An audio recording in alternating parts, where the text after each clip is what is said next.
Good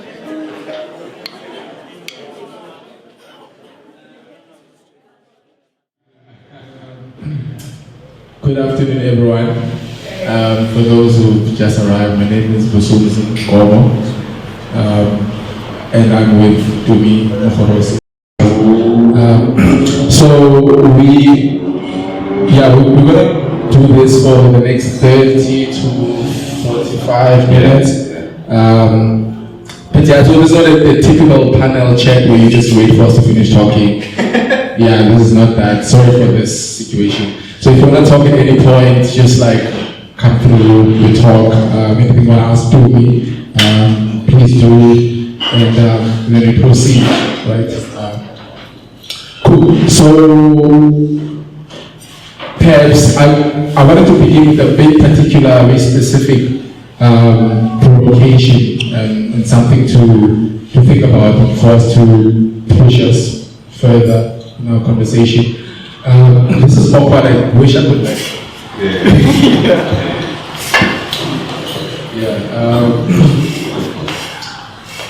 I wanted us to.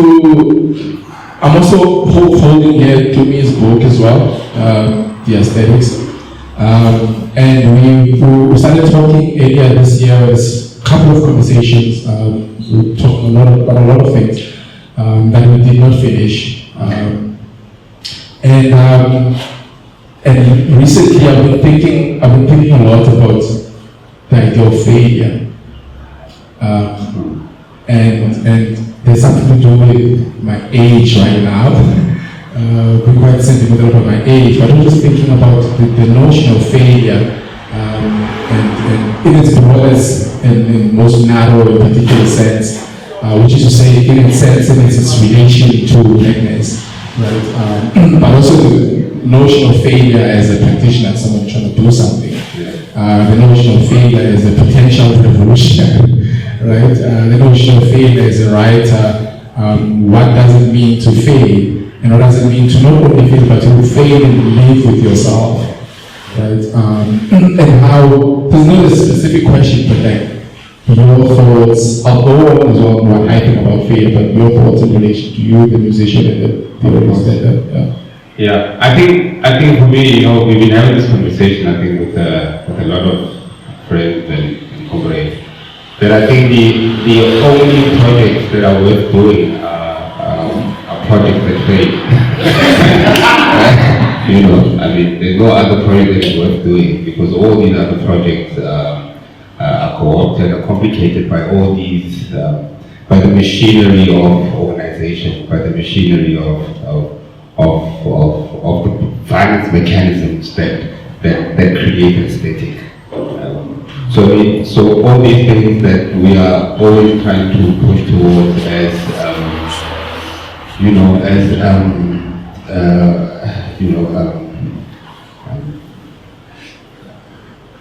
things that are irreducible, things that have blurred. People wanna things that are untranslatable. Things that are ungraspable, like all these things that we are performing again by trying to grasp within the cognitive schema something that is ungraspable, the performance of failure. So I guess this is why people then say that because words fail, then we tend to song. But I think also song fails. But also I think there's a way that all these moments of failure are trying to reckon with what we with what Black Study calls, and Afro-pessimism in particular, the only way of doing is the end of the world. But because you can't conceive of that, you can only have that kind of language for it. Lots of friends, will start to try to speak about their language, but it's all about these things that, how to speak about something you can't speak of, how to speak about a freedom that you can't really think of, because all of us has this, this trans-historical sort of like memory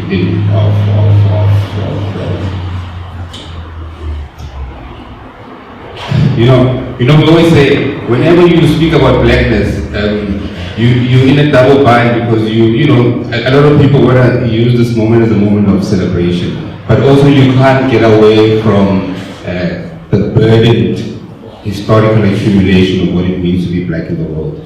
You know, of course, you can have those moments of celebration, but there's a historical sort of like accumulation of meaning. You know when they say it's expected like words are burdened with meaning. Mario, what do you mean when you say that words are burdened with meaning? That's why maybe some people go to sound, because maybe sound is not burdened with, but all these sounds are what are sort of like built in within the cognitive schema of the world. And how to get out of the cognitive schema is the moment of revolution. How to think about the unthought. You know what I mean? How do you, anyway, yeah, failure is, that point of, yeah, we really don't know,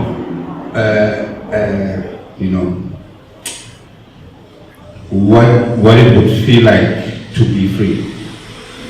But there's always this gesturing towards it somehow, in these, in these moments. And I mean, of course, then we would, I don't want to fast track, but I think,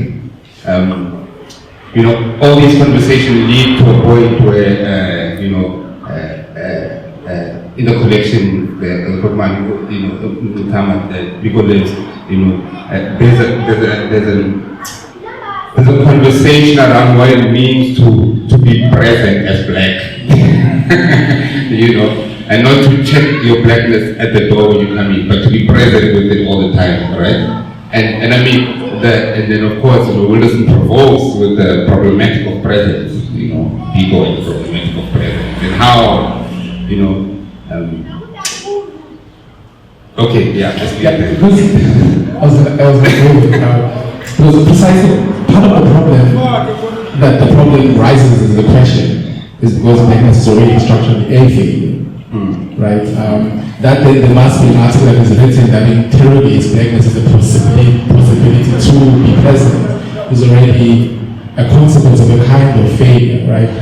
And so for me, I'm then trying to think about, of course we live in a world now of possible worlds, so the possibility of possible freedoms, that's good. The transcendental. The transcendental. Right, and for me, the reason I've been thinking a lot about failure has been what we mean is sex provokes us in the unclear world, right? But what do we mean to not seek freedom because of the possibility that we might succeed, but to do it precisely because of it's impossible? Right? What is the policy that is driven by the failure? Right? Not a policy that is driven by the possibility that one might transcend.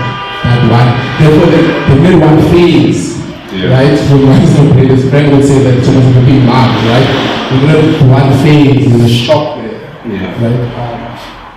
But again, I mean, we're thinking about a very, this level of obstruction. I'm just trying to sort of scale it to levels where we're trying to do things, right? Not to say those levels of obstruction have no bearing and implication for how we live our lives. But I don't want to respond to that. So ask this question again, bro. Ask it again and give me something to hold on to. I know we have no ground to stand on, but give me some story. Let me try. It doesn't make much sense to me too, so I'll try. But I'm getting at one, there's this problem that one wants to seek freedom because of one believes innately that there's a possibility that I might be free. Right? Yeah. And then what I'm trying to think about through the concept of failure is to ask ourselves, what would the policy of seeking freedom, know that it's going to fail? What would it mean to do it, knowing precisely, being fully aware that it might fail? Yeah. Right? Yeah, I mean, this is one point, but I'd like to maybe, let's start from a point of, the realization that one needs freedom, And I mean, already when we start to speak about, the difference between non-black and black, black consciousness. the moment of realization that, okay, one is important. And I mean, this is you know, it's not even yet thinking about a possibility of failure or non-failure, or a possibility of failure or success. But there is something that, and I mean, these philosophers like Heidegger speak about being thrown, the thrownness of things, like you've been thrown into the world. And so I mean, there's this, so I mean, I'm not interested about failure or success, but I'm still calling that moment of realizing the need for freedom, or realizing that I'm in bondage rather, you know what I mean? And there's a, Fred Douglass speaks about it in narrative and saying that the scream of Manhester is the moment that he realized that, fuck, I'm in slavery. Before that he was playing as a kid, but the moment he realizes that, they will fucking rip his flesh apart, this is the moment that the availability of your availability in the flesh is pronounced. That, okay, cool. Yeah, well, you might think, you're a cool artist and musician, but, you fuck around, you go get caught. You know what I mean? So it's just, of course, you don't make this decision. And, it's just a thing of, I don't think that, choice is a fantasy. You know what I mean? It's just that there's an inheritance of some sort that I think, once realized it's a burden, and I mean it's and it's burden because it has meaning, and I think that things don't have meaning, that's the thing, we're but because anything has meaning, and that's the burden of things, that these things already come with weight, and this weight is not to it's like it doesn't change, but it gets reinterpreted, but it still has the fundaments of its construction, but it takes on a different shape. So I mean, so whether the project, whether I'm invested in a project that's going to fail, I think, or a project that's going to succeed, I think it's belated for me. These are belated things that because it's like the work and the process, or rather this is what Bart speaks about, the work or the text, right? Because you get a book, but text exists everywhere. Text exists outside, but this is the work that gets crystallized in this moment. But the text, is written on my body, is written, meaning waits for you in the world. And this is why Margaret says that, you are always waiting to be seen. Like in the movie, you are waiting to encounter the first death as black. It's like, okay, fuck, there it is. So you're waiting, and this anticipation, this anticipated moment, is a moment of, the presence of blackness, that as soon as blackness is pronounced, it is pronounced by, hypervisibility of having a neck of a boot on your neck, and, like swinging from a tree, like sweating on a stage, you know what I mean? But in your day-to-day, ordinary life, you become invisible, but you need these moments of hypervisibility that,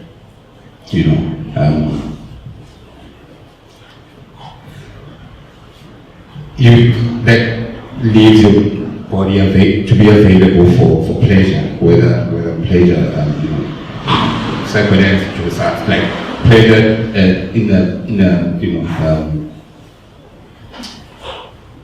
that is necessary for the world, because the world is filled with these pleasure principles, and so the performance of blackness within the world structures and serves. And this is why, when we say, claim the monstrosity,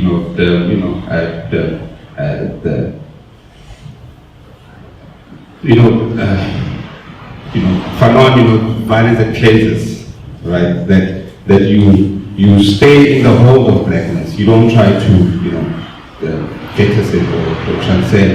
And this is the only possibility out of blackness, because blackness again is structured by a world dynamic, and the only way to break this world dynamic is to stay within the hold of the terror of what it is required to change how we think about it, to change how we think about being in the world, right? It's not going to be like a reformist, change institutions here, include a couple of blacks who are smart. It's not going to work.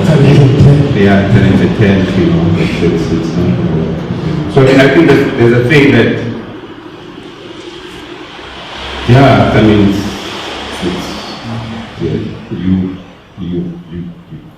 you use the moment as it arises, so you push, and if something happens, you see that. So these moments have come and gone. So over the millions, they've come and gone. So we hope at some point it will happen. Yeah. When you're talking, I was thinking. I was thinking of this other thing that I read. Apparently, Sadi Admin was in high school, and she interviewed Barack. I don't know if you know the father. Yeah, and she says to him, what's more important than poetry? Then if you also just sing like. This poetry, like, she's not going to take this thing. Then what's more important than poetry? Then she's talking to a poet. It's Amir. Like, what's more important than poetry? Expecting kind of defense from Amir to say, well, poetry is actually quite important, right? She could have asked about music. She could have asked about art. She could have asked about many other things. But she says, okay, because you were a writer, because you're a poet. And you seem to speak in this sort of way about poetry, then what's more important than poetry? But like I said, there is something more important than poetry, it's a guy. Right? And for me, that moment could be read in multiple ways. Right? One, there's a recognition, right, of this form. There's a form that is going to fade, right? Or rather, there's a form that is already fading, as Rosanna Bradley would say, when form encounters because it is a form that is founded on its beauty, right? And its very nature as a form, its integrity as a form, is already a very parasitic kind of procedure, right? It is parasitic on blackness, fundamentally, right? So to hear you talking that way about poetry, and then I would rather than direct a very unfair question to you, then why would there be more important than sound? I think what Baraka was speaking about, the guy who was speaking about, there's a way that poetry can be, psychoanalysis is like, if you have traumatic moments, you can sublate or subliminate those moments into pieces of art. So you use a traumatic moment and you use art to get out of this moment, right? So I think Baraka, when he was saying the gun, there's no way to make that, to make that new. So it was, I think the point of violence is what I think, sometimes, Brother Simo used to say the most funniest things to us. It's like, not actually not Brother Simo, Brother Fifi, when they were doing the Tashiki thing in the 60s, 70s, and they used to call them to park town. And whenever there were cats from like really far left European countries, they would say, today you go extra hard. Yeah, today you go vulgar. Yeah, tonight. Don't hold anything back. So the performative nature of you know, there's an interview. Yeah, I'm gonna. There's an interview by that Deborah Santo writes, and he speaks about when he was in the photojournalist room. He doesn't state who's speaking, but there's a lot of people who are speculating who this person was. He says, this guy says, you know, there's nothing as beautiful on a photograph, the contrast of black flesh and blood, right? So I mean, there's an aesthetic, you know, the aesthetic itself, the violence of the aesthetic itself is, you know, is you know, that content, it's disinterested, you know. I mean, you know, even that picture that wins the Pulitzer Prize by the Bang Bang Cat of, you know, I mean the certain aesthetic, you know, of, and I mean this is a double bind that there needs to be a moment to sit with that and not make that beautiful. And how does Baraka answer when he wants to take poetry to that place?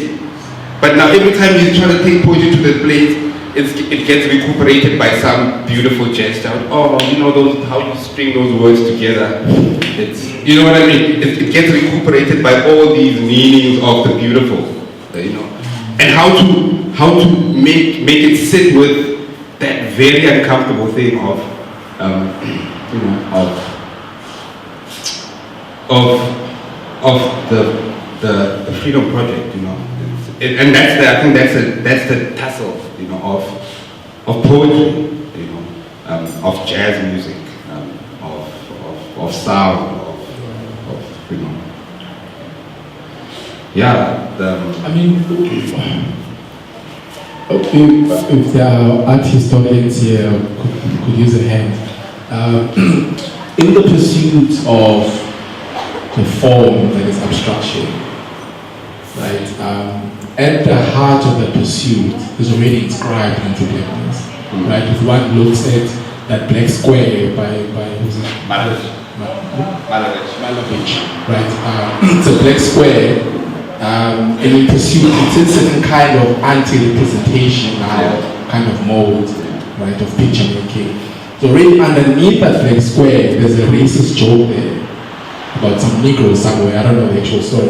I was saying if we're art historians, they could please help me, right? So the pursuit of a pure form, pure modernist form, is already inscribed by a violent force of anti-blackness. This is what we're dealing with when we talk about form, right? And it's in its pursuit, in its most pure sense. Yeah, and I mean also I think that the moment of abstraction comes in, you know, in a highly political moment of the Cold War, and I think, you know, a lot of the time we forget sort of like the political implications of sort of like the practices that we do, and I think these are also sort of like you know, those moments that offer an elsewhere, right? And I mean this is the whole move of, you know,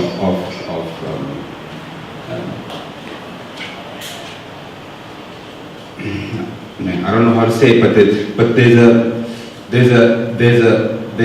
a refusal to take account, and this refusal to take account, you know, becomes repressed within these forms that are supposedly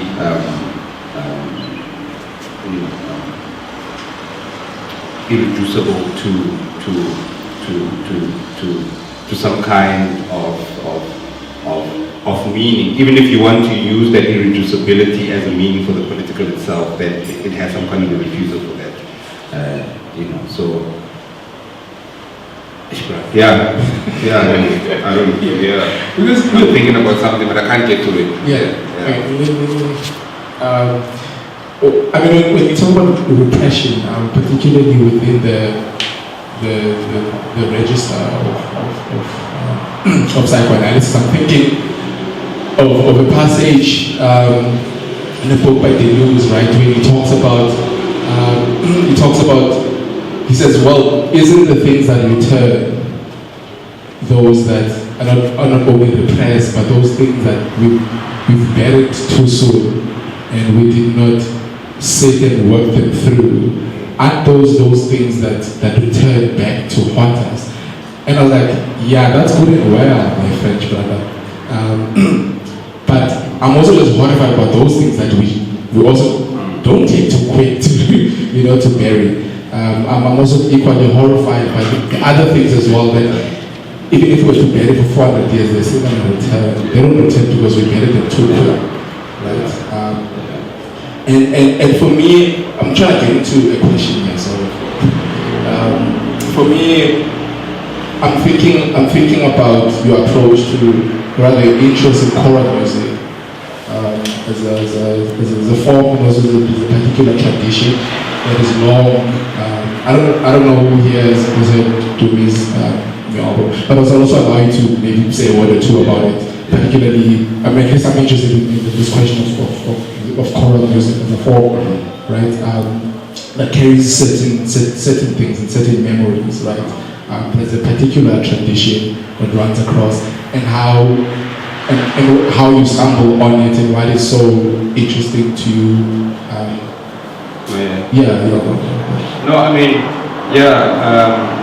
I think for me, I grew up in a moment where there was a lot of like brass bands, there was a lot of choral festivals,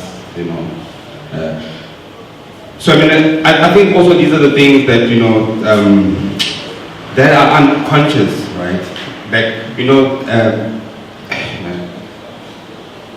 the unconscious is out there, like Margaret says, the unconscious is not something that is buried deep within the black psyche. The unconscious is everything that you are afraid of, that you dream of, is out there. And I mean, this is why the Fanonian, the psychosocial move of if you repression, like, and trauma, as Manganyi would say, that in the moment where you want to say something but are incapable of saying it, whether there's power, whether it's inappropriate, every moment that you have something to say and you repress and you can't say it and you repress it, it becomes a pathology.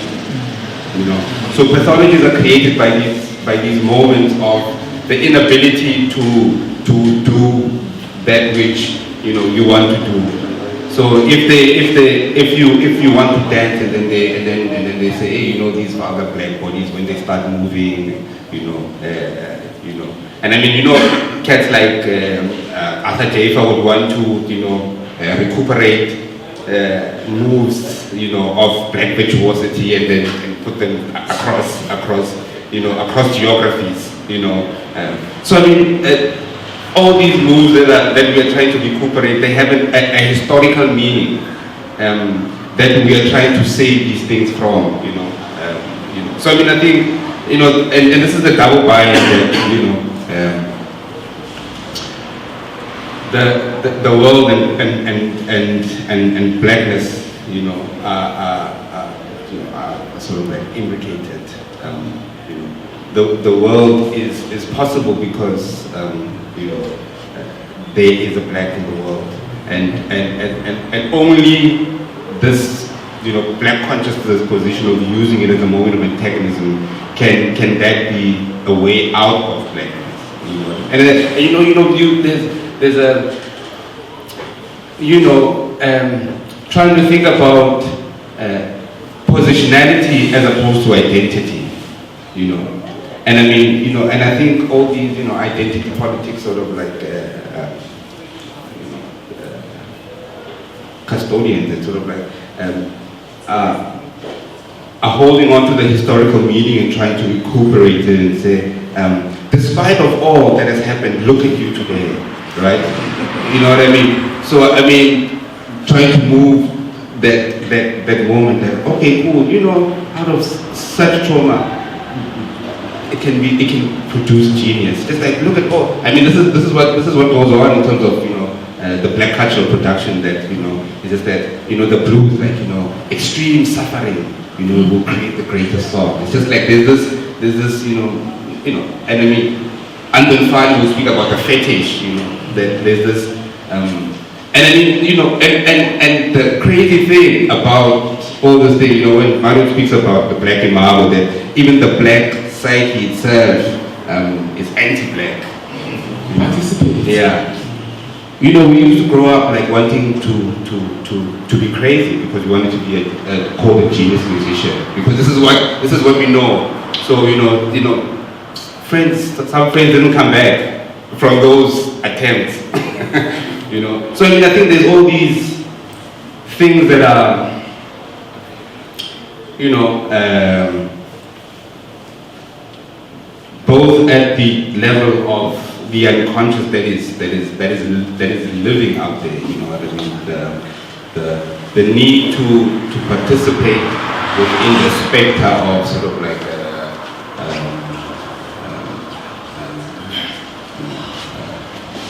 the aesthetic of, you know, the black body and black as making a great picture.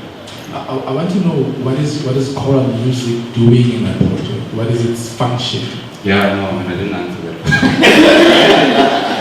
I don't know, bro. And I mean, I think for me, it's like, you know, because I grew up in this thing, it's not even a conscious decision that choral music is doing something. You know, I don't think any, you know, it's just like, what are the people that are doing the choral music doing themselves, as opposed to choral music as a thing, abstracted, you know. What are these people doing? And I think for me, it has always been about, you know, the people. Even, you know, when I got into jazz, it was like jazz societies, and, you know, the old cats, you know, 9-to-5ers, all of them working, yeah, not full-time musicians, but having a jazz society. You know, one of them has a garage with instruments. They gather there on the weekend, they drink, they get, you know, they get drunk. They just like, you know, because they know Monday is that thing again, 9 to 5, and just like, you know, someone is going to work you the whole week, and then you have that thing that you go to on the weekend. It's just like, hey, gents, and then you have these little cats who come in, you know, that's us, who just like, hey, you want to be an artist? They're like, hey, man, nice, there's the drums, go play, bro.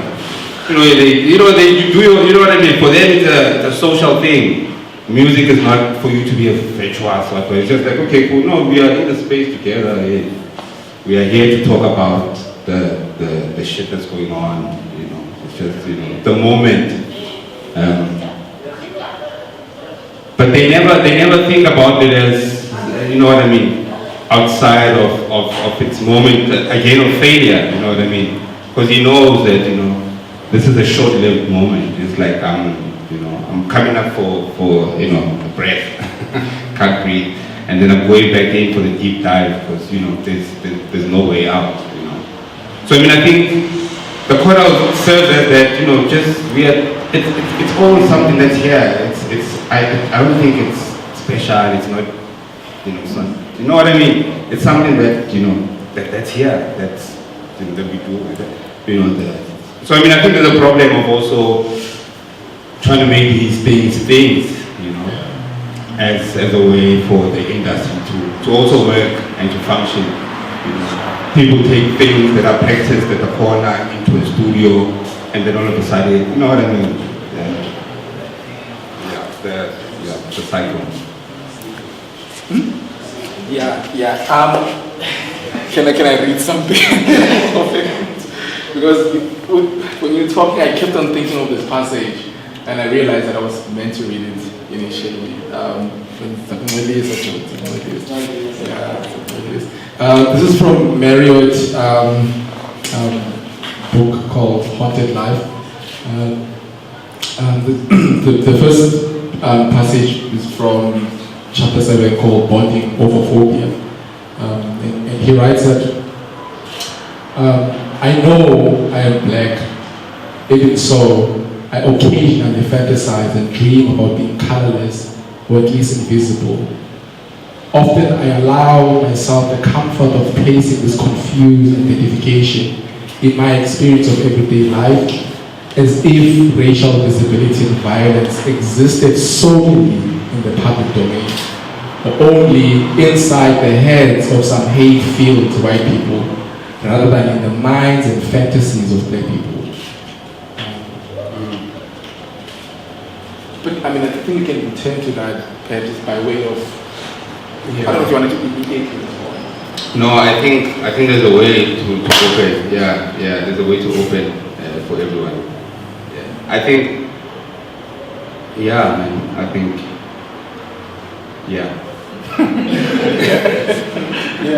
But I mean, also just a thing of what you were saying. No, I hear you completely, and I mean that's why definitely, I think because says this as well, the greatest weapon in the hands of the oppressor is the mind of the oppressed. So I think there's a way that we need to sit with that, But yeah, let's open it up. Okay, cool. So let me get a sense of whether there are a couple of hands or there's just one. Is that hand? And you, okay. This side, no. Yes, sir. Next or in this? No.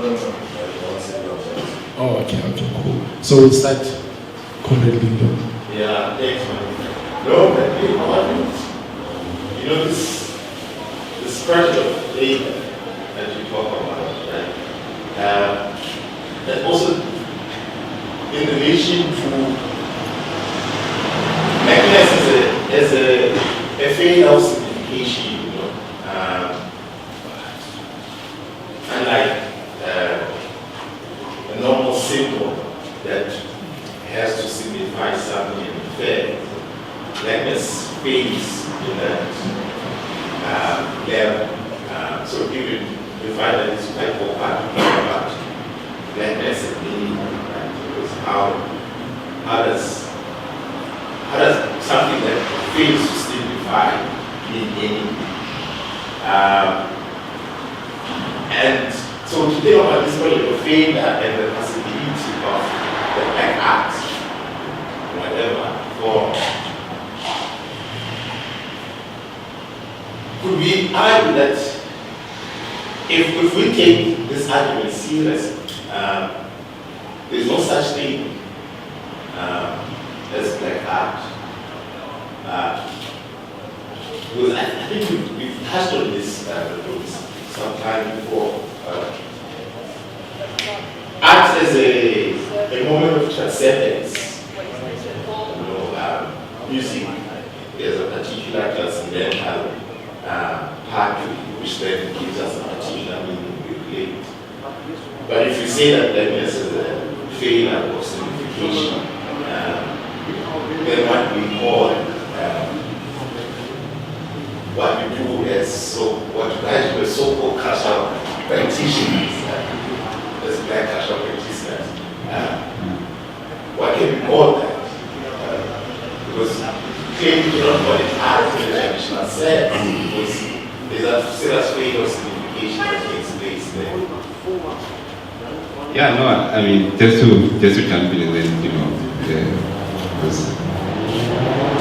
then, I think the failure for blackness to signify, Fanon says when he walks in, reason walks out. And this is also the failure of signification is always at the moment of encounter, because whoever wants to deduce meaning or is the one who is the gaze or whatever you want to say, the observer, So I think this moment of observation always anticipates wanting to read what this thing is doing, and the frustration is that never being able to grasp, what this moment is. But this moment of the inability for meaning to grasp blackness is what Cass the terror to a healthy state of mind. It becomes, and I think this is the problem that we are always find, even institutionally, when you are trying to think through the creative arts that come with such a history of practice and method and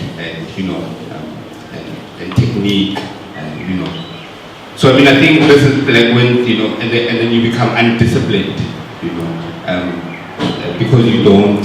And I mean, I think this is the whole history of the, you know, of not being able to signify the practice of blackness. And you know, some people want to say opaque, you know, that, you know, opacity. But I think this refusal of meaning is the moment of freedom, but then, I mean, it failed again because this moment of freedom is trying to be articulated to a system that requires meaning. You know, it's just like Fanon again, speaking reason to unreason, or unreason, thinking of you as unreasonable. Like, you know, you become the unreasonable black when you are demanding, you know, like, your rights, you know, like, you know, your moment of your request of freedom becomes very unreasonable. And this is always a tension of trying to make sense of what it is to be black in the world, you know, yeah, and wanting it to have meaning at certain level that it will relay, and this meaning will be recognized and incorporated into the system that will change your feeling, that, you know, that will change your situation to change how you feel about it is to be black, you know. It's just like, you know, I mean, it's amazing the topic that we're having now, you know, like we speak to these old cats and they're just like, hey bro, you know, we're having these conversations, and you're just like, how is this possible that we are still having the same conversations? You know, we are still requesting for the same, you know what I mean? So yeah, I mean, I don't know. Yeah, it doesn't matter if we don't signify, and you know, it really doesn't matter, you know, to anyone, and we can't use it as a way out.